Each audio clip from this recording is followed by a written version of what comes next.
Salut à tous, c'est Omar de Frandroid. La nouvelle génération des Samsung Galaxy A a été lancée il y a peu et on a déjà eu l'occasion de parler du Samsung Galaxy A5 2017, mais cette fois-ci, on s'intéresse à son cousin un petit peu plus modeste, le Galaxy A3. Commençons d'abord par le design. Le smartphone est vraiment très agréable à avoir en main et ce pour deux raisons essentielles. D'une part, il est petit et donc conviendra parfaitement aux utilisateurs peu à l'aise avec les gros modèles. D'autre part, ses bords sont vraiment très bien travaillés et bien arrondis.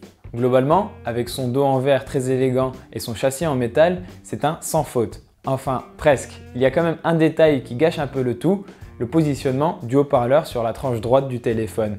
Que l'on soit gaucher ou droitier, on aura tendance à le couvrir en le tenant à l'horizontale, ce qui est un peu dommage. L'écran Super AMOLED du Galaxy A3 2017 dispose d'une diagonale de 4,7 pouces. Il a une définition HD, soit 1280 x 720 pixels. Alors certes, ce n'est pas du Full HD, mais sur un écran aussi petit, ça ne pose pas trop de problèmes. Au quotidien, il fait plutôt bien son travail. D'autant plus que le contraste est excellent et la luminosité maximale est très élevée. Quant à la température des couleurs, il faut bien penser à opter pour un affichage basique dans les paramètres du téléphone afin d'éviter d'avoir un écran trop bleu et trop froid. En termes d'interface, Samsung semble avoir enfin fait le choix de la sobriété. Toute la partie logicielle est épurée et du coup simple à prendre en main. Le Galaxy A3 2017 tourne sous Android 6.0 Marshmallow. Le panneau des raccourcis est très simple à utiliser et facilement personnalisable. Les notifications, quant à elles, s'affichent de manière groupée quand elles proviennent de la même application. Enfin, on apprécie aussi le fait qu'il n'y ait pas d'application inutile préinstallée. En outre, une fois n'est pas coutume, on retrouve les traditionnels Always On Display, l'accès rapide à l'appareil photo et les raccourcis auxquels on accède par un geste de la main. L'appareil photo du smartphone a une définition de 13 mégapixels, la balance des blancs et le niveau des détails sont assez bons et les couleurs restent plutôt fidèles à la réalité, mais les images sont loin d'être bluffantes. Malheureusement, quand les conditions ne sont pas idéales, la mise au point a un peu de mal à se faire et vous perdrez un peu de temps à cause de ça. Par contre, n'hésitez pas à prendre des photos en macro, l'effet bokeh est plutôt sympa.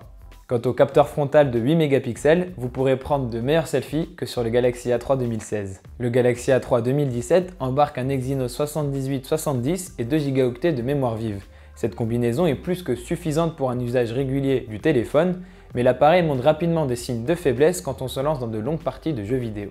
Quelques ralentissements se font ressentir de temps en temps et les personnes qui veulent une expérience de jeu irréprochable peuvent passer leur chemin. Par contre, si vous n'êtes pas un grand joueur sur mobile, cela fera amplement l'affaire. Mais n'oubliez pas quand même que dans la même gamme de prix, vous trouverez d'autres smartphones avec de bien meilleures performances. L'autonomie du Galaxy A3 2017 est vraiment satisfaisante. Grâce à sa batterie de 2350 mAh, vous n'aurez aucun mal à tenir plus d'une journée et demie sans le brancher. Ce téléphone se range donc facilement en haut du panier en termes d'endurance. Ainsi, globalement, le Galaxy A3 2017 marque une belle évolution par rapport à la version de 2016.